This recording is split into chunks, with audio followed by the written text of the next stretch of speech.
नमस्कार, स्वागत है आपका खबर एचपी में। तो आइए जानते हैं हिमाचल के हर छोटे बड़े शहर से जुड़े 30 फटाफट बड़ी खबरों को। इससे पहले यदि आप वीडियो को लाइक नहीं किए हैं तो लाइक कर दीजिए और चैनल में नए तो चैनल को सब्सक्राइब कर लीजिए। और आप वीडियो को कहां से देख रहे हैं कमेंट बॉक्स में हमें जरूर बताइए। एचआरटीसी के 1109 कर्मियों को नियमितीकरण का तोहफा आदेश जारी। हिमाचल पथ परिवहन निगम ने 1109 कर्मियों को नियमितीकरण का आदेश दिया है। वह चालक परिचालकों के अलावा कर्मशाला कर्मियों को भी नियमित किया गया है। वह 2 वर्ष का अनुबंध कार्यकाल पूरा कर चुके कर्मचारी को नियमितीकरण के आदेश जारी किए गए। वह 31 मार्च 2024 को 2 वर्ष का कार्यकाल पूरा करने वाले कर्मियों को नियमित किया गया। वह निगम प्रबंधन ने मंडलीय स्तर पर नियमितीकरण के मामले पर विचार किया। वह लंबी प्रक्रिया के दौरान कर्मियों के दस्तावेज खंगाले गए। इसके बाद निगम मुख्यालय स्तर पर 6 कार्य प्रबंधक, 1 अधीक्षक भंडार, 10 कनिष्ठ कार्यालय सहायक IT, 4 चालक, 457 परिचालक, 534 कनिष्ठ तकनीशियन, 83 कर्मशाला सहायकों को नियमित किया गया। वहीं निगम प्रबंध निदेशक ने बताया कि लंबी प्रक्रिया के बाद पात्र कर्मियों को नियमित किया गया। वहीं एचआरटीसी JCC के सचिव खेमेंद्र गुप्ता ने कर्मियों के नियमितीकरण के लिए प्रबंधन का आभार जताया है। स्टेट अवार्डी शिक्षकों को 2 वर्ष का सेवा विस्तार देने की तैयारी, मंजूरी को भेजा प्रस्ताव। राज्य सरकार स्टेट अवार्डी शिक्षकों को 2 वर्ष का सेवा विस्तार देने की तैयारी में है। इसको लेकर शिक्षा विभाग ने प्रस्ताव भी तैयार कर लिया है। हालांकि शिक्षा मंत्री ने इस पर अपनी सहमति दी है, लेकिन अंतिम मंजूरी के लिए मामला मुख्यमंत्री को भेजा गया। यदि सरकार से इसे मंजूरी मिलती है तो स्टेट अवार्डी शिक्षकों को 2 वर्ष का सेवा विस्तार दिया जाएगा। हालांकि पूर्व स्टेट अवार्डी शिक्षकों को 1 वर्ष का और नेशनल अवार्डी शिक्षकों को 2 वर्ष का सेवा विस्तार दिया जाता था, लेकिन वर्तमान सरकार ने इसमें बदलाव करते हुए इसे पुनः रोजगार में बदल दिया है। इसके बाद वर्ग वाइज शिक्षकों का वेतनमान तय किया गया, जिसका शिक्षकों द्वारा विरोध किया गया। ऐसे में अब सरकार ने दोबारा से इस योजना को लागू करने का मन बनाया है। इसके तहत स्टेट और नेशनल अवार्डी शिक्षकों को 2 वर्ष का सेवा विस्तार देने की तैयारी की जा रही है। बता दें कि स्टेट टीचर अवार्ड के लिए भी नई पॉलिसी बनाई जा रही है, जिसमें कई नए प्रावधान किए गए। इस बार इसमें सख्त नियम बनाए गए। नियम पूरा करने वाले शिक्षक ही इसमें पात्र होंगे। लोगों को गुमराह कर रही बीजेपी किस बात पर भड़के हिमाचल कांग्रेस के कार्यकारी अध्यक्ष संजय अवस्थी। हिमाचल प्रदेश सरकार में मुख्य संसदीय सचिव और हिमाचल कांग्रेस के कार्यकारी अध्यक्ष संजय अवस्थी ने भारतीय जनता पार्टी पर निशाना साधा है। वह संजय अवस्थी ने कहा कि बीजेपी के नेता प्रतिपक्ष ने झूठी अफवाहें फैला रहे हैं। इसके जरिए लोगों को गुमराह करने की कोशिश की जा रही है। किडनी की OPD के लिए मरीज नहीं होंगे परेशान, अब अटल सुपर स्पेशलिटी मेडिकल इंस्टीट्यूट में होगा इलाज।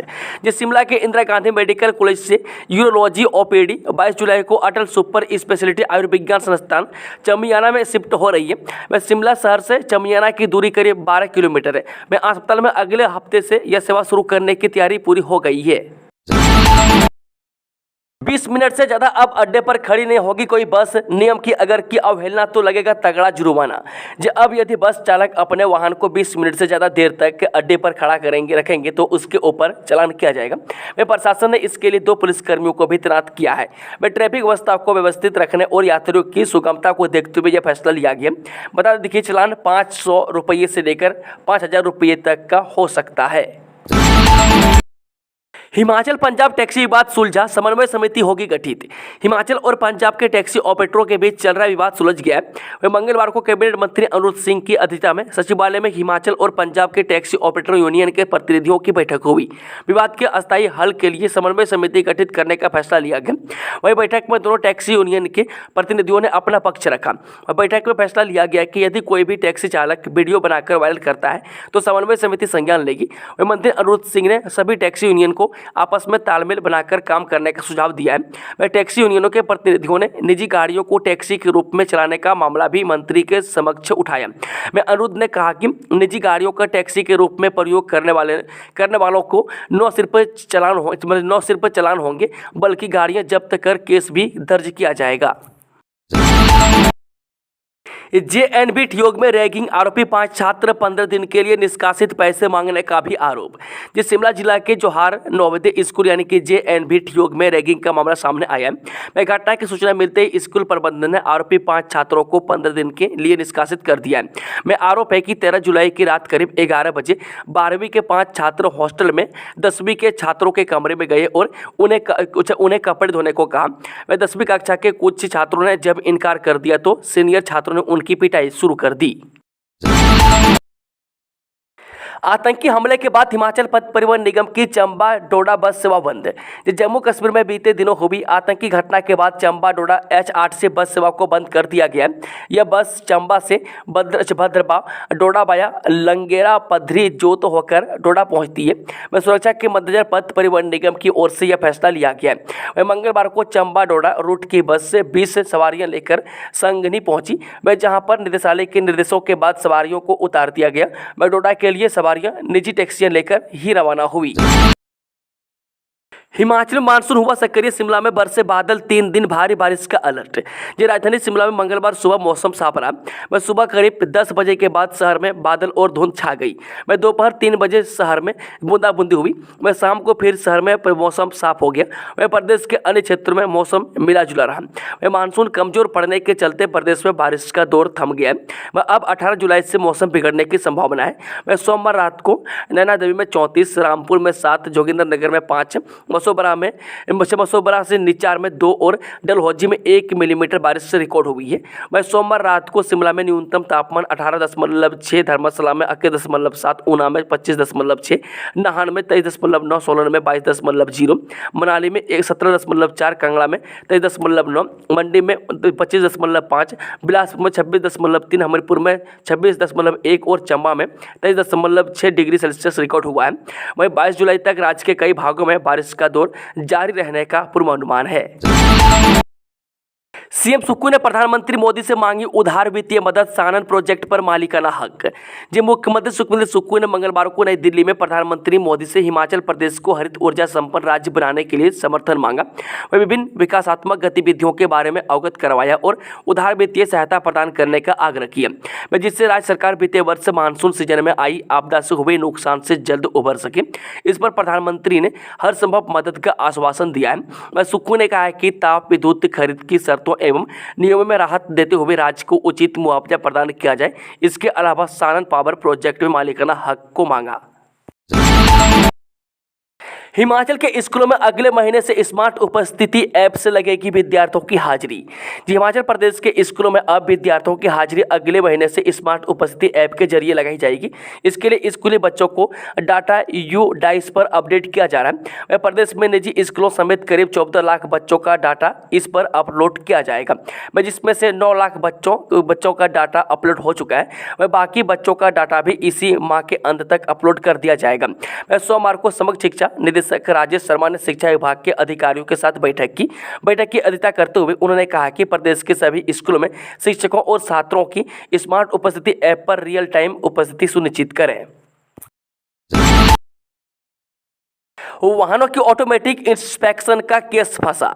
जी हिमाचल प्रदेश में वाहनों की ऑटोमेटिक इंस्पेक्शन का प्रपोजल है, मगर यह सिरे नहीं चढ़ पा रहा है। बताया जा रहा है कि परिवहन विभाग ने इसके लिए 4 कंपनियों को शॉर्टलिस्ट किया है, जिनमें से एक को चुना जाएगा, मगर उनके साथ रेट को लेकर विवाद है।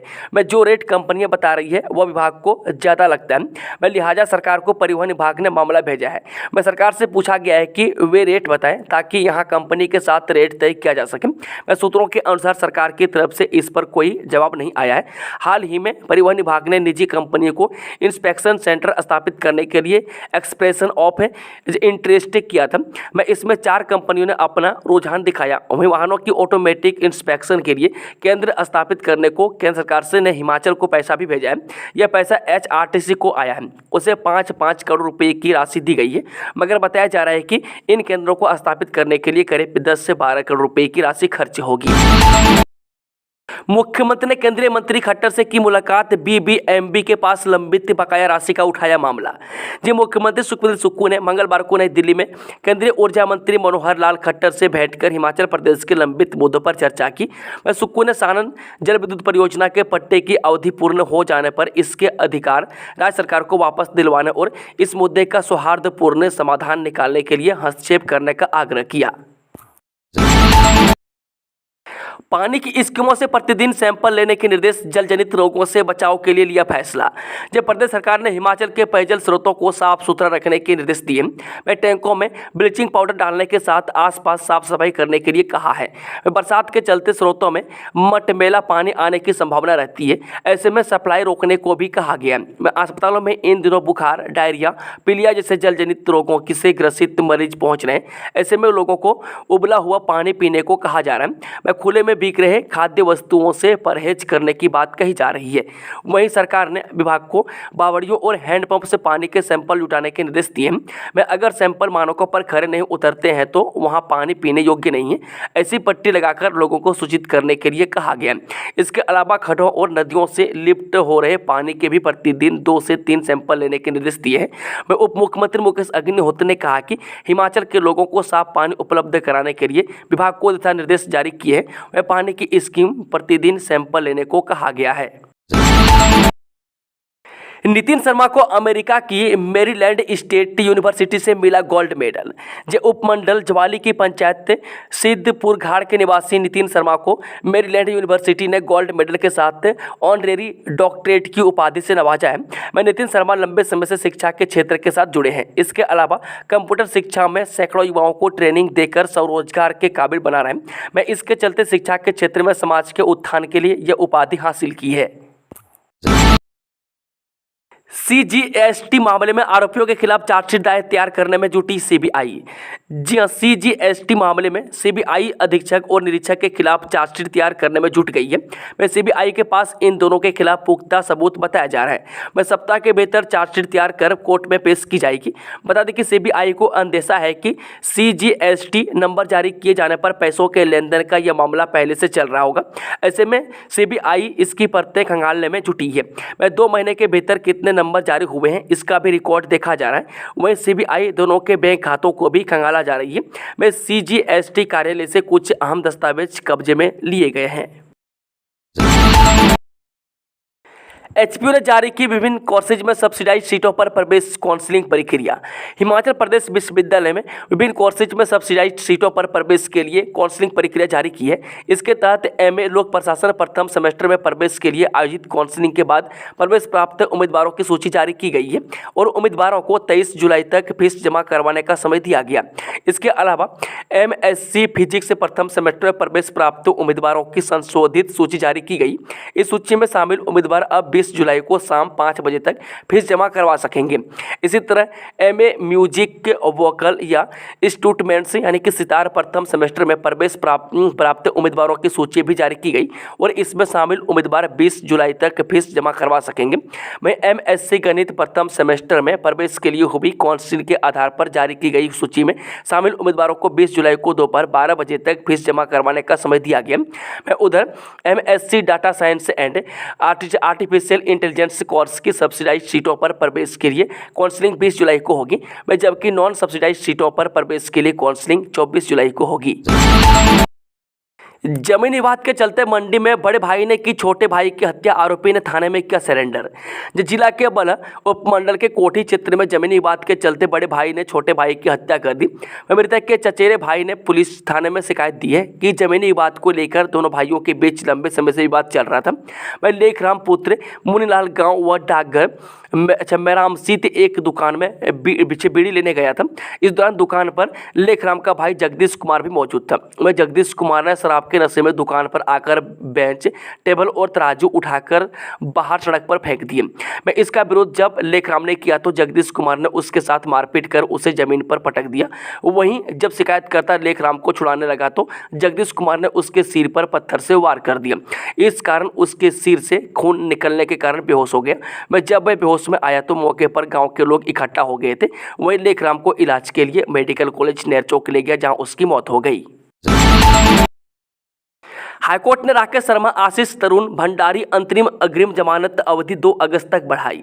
जे हाईकोर्ट ने हिमाचल प्रदेश में राजनीतिक अस्थिरता पैदा करने की कोशिश के आरोपियों को दी अंतरिम अग्रिम जमानत की अवधि 2 अगस्त तक बढ़ा दी है। वह कोर्ट ने तीनों आरोपियों को पुलिस द्वारा मांगे गए मोबाइल फोन सौंपने के लिए भी 10 दिनों की मोहलत दी है। इन आरोपियों में गगरेट से पूर्व विधायक चैतन्य शर्मा के पिता राकेश शर्मा, हमीरपुर से तत्कालीन निर्दलीय विधायक आशीष शर्मा और हरियाणा के सीएम के तत्कालीन पब्लिसिटी एडवाइजर तरुण भंडारी शामिल है। 18,000 मिले न्यूनतम वेतन, नहीं तो उग्र होगा प्रदर्शन, भारतीय मजदूर संघ की चेतावनी। जब भारतीय मजदूर संघ की ऊना जिला इकाई ने मंगलवार को शहर के एमसी पार्क से लेकर डीसी कार्यालय तक रोष रैली निकाली। रैली के बाद यह संघ डीसी ऑफिस पहुंचा और प्रदेश सरकार को 36 सूत्रीय मांग पत्र भेजा। इसके साथ ही इन्होंने चेतावनी भी दी है कि यदि आने वाले समय में इन मांगों को नहीं माना जाता है तो संघ उग्र आंदोलन करने से भी गुरेज नहीं करेगा। बता दें कि इस प्रदर्शन की अगुवाई भारतीय मजदूर संघ के प्रदेश कार्यकारिणी सदस्य राकेश शर्मा और जिला मंत्री हरिकृष्ण ने की। इस मौके पर भारतीय मजदूर संघ के साथ संबंध विभिन्न औद्योगिक इकाइयों के कामगारों, आशा कार्यकर्ताओं और आंगनबाड़ी वर्कर्स ने भी विशेष रूप से भाग लिया। विरोध प्रदर्शन के बाद भारतीय मजदूर संघ के नेताओं ने डीसी जतिन लाल के कार्यालय पहुंचकर उनके माध्यम से प्रदेश सरकार को 36 सूत्रीय मांग पत्र प्रेषित किया है। इसके साथ ही चेतावनी भी दी है कि यदि इन मांगों को लेकर प्रदेश सरकार उदासीन रवैया अपनाती है तो आने वाले दिनों में भारतीय मजदूर संघ द्वारा उग्र प्रदर्शन किया जाएगा। महिला शक्तिकरण के लिए मंडी को मिला गोल्डन स्कॉच अवार्ड। जिला प्रशासन मंडी को डॉक्टर एम्पावरमेंट इनिशिएटिव के तहत प्रतिष्ठित गोल्डन स्कॉच अवार्ड से सम्मानित किया गया।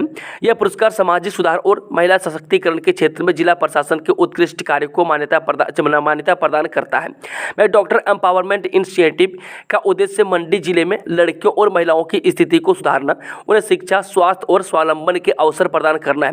इस पहल के अंतर्गत विभिन्न कार्यक्रमों और योजनाओं का संचालन किया गया, जिनमें लड़कियों की शिक्षा को बढ़ावा देना, कौशल विकास, स्वास्थ्य सेवाओं की उपलब्धता और स्वरोजगार का अवसर शामिल है। फ्लावर्स की रेस में सीएम सुक्खू या जयराम ठाकुर कौन आगे, हिमाचल के ये नेता भी दे रहे मात। जब प्रधानमंत्री मोदी ने सोशल मीडिया प्लेटफॉर्म्स एक्स यानी कि पहले ट्विटर पर 100 मिलियन फॉलोवर्स पूरे कर लिए।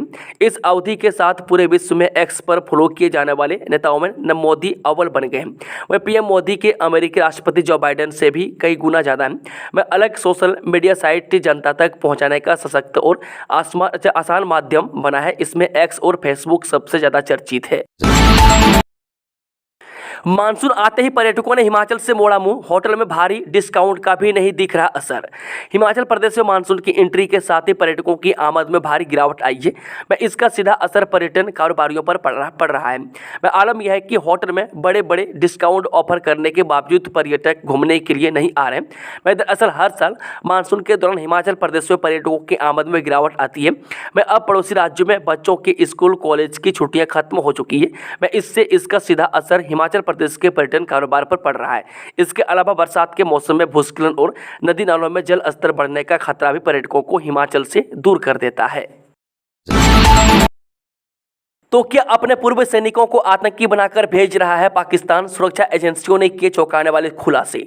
जम्मू के डोडा में सोमवार देर रात आतंकियों से हुई मुठभेड़ में सेना के 4 जवान बलिदान हो गए। सुरक्षा एजेंसियों के सूत्रों ने बताया कि इन आतंकी हमलों में पाकिस्तानी सेना के पूर्व सैनिकों की संलिप्तता के स्पष्ट प्रमाण मिले हैं। एक वरिष्ठ अधिकारी ने कहा कि जम्मू इलाके की भौगोलिक स्थिति आतंकियों की घुसपैठ और घात लगाकर हमला करने में मददगार साबित हो रही है। वहीं स्थानीय युवाओं की आतंकी संगठनों में भर्ती पूरी तरह बंद होने के बाद पाकिस्तान अपने पूर्व सैनिकों को आतंकी बनाकर भेज रहा है। सुरक्षा एजेंसियों के उच्च पदस्थ सूत्रों के अनुसार जम्मू इलाके में पिछले 1.5 महीने के आतंकी हमलों में पाकिस्तानी सेना के पूर्व सैनिकों की संलिप्तता के स्पष्ट प्रमाण मिले हैं। दोस्तों, खबरों का सिलसिला समाप्त होता है। जानकारी पसंद आई हो तो वीडियो को लाइक, शेयर, चैनल को सब्सक्राइब जरूर कर लें और कमेंट बॉक्स में कमेंट करके बताएं कि आप न्यूज़ को किस जिला पंचायत से देख रहे हैं। Thank you, all the best, जय हिंद, जय हिमाचल।